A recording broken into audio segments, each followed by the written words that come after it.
This is a KGUN9 On Your Side news update.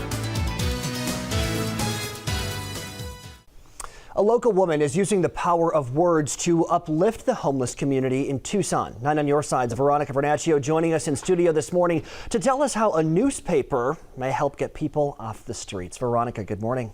Hey Mark, good morning. It's all starting with a newspaper like you just mentioned, which seems like it could be a simple concept to many of you at home, but this newspaper will give the homeless in our community an opportunity to tell their story while also giving them a job. It's called the Chance for Success Street newspaper. 25 other cities across the United States already have this concept in place, and that includes Denver, Detroit, and Boston. Many homeless say there's a stereotype associated with being in their shoes, so according to them, this paper really gives them a sense of empowerment by being a hand up instead of a hand out. Now, Yvonne already has some reporters and editors working on this paper, but is also taking more applications if you'd like to join. And she says she plans on having the first issue of the newspaper released sometime in the beginning of next year. Back to you. All right, Veronica, thanks a lot. Appreciate it. More information this morning about that deadly Midtown shooting that happened early yesterday morning. The woman who fired the shots told Tucson police that the men were trying to break into her home in the middle of the night. Well, TPD says the two suspects are 18-year-old Corey Texeria, who died at the scene, along with 18-year-old Ali Muhammad. He died at the hospital. Tucson Unified School Board took action to replace the seat left vacant by Marc Stegman earlier this month. The board voted to allow the Pima County Superintendent to directly appoint Stegman's replacement.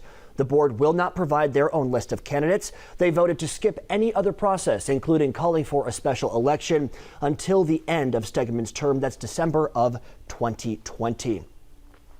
A new club at a local middle school is helping to bridge the gender gap of STEM fields. The National Science Board reports there's still room for improvement for the number of women and minorities holding STEM jobs. It's a reason a new club. It's called STEM Girls Rock, launched on Wednesday at Booth Fickett K-8 Magnet School. The girls in that STEM club will meet every other week at the school.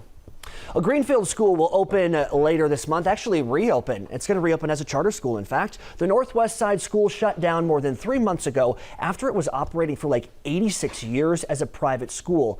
In June, the school said it didn't have enough money to last through the 2019-2020 year. The director of special projects there says it's now accepting students, and the school is scheduled to reopen Monday, the 21st. A new neighborhood hospital in Marana is now hiring. Carondelet Marana Hospital is set to open this year. It's looking for nurses and other medical professionals as well. They'd like to fill about 50 positions or so.